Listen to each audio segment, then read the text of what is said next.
is. I've just finished it. It's my wood store. It's my first time trying to build a log store, so it'd be interesting to see what you all think in the comments, so let me know.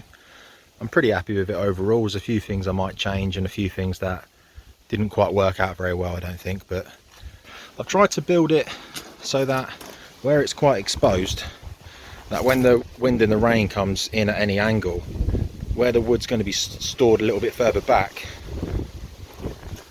hopefully it won't get wet. But I think for using all sort of materials that I've just had laying around, it's okay. Thanks for watching, like and subscribe, and I'll see you in the next video.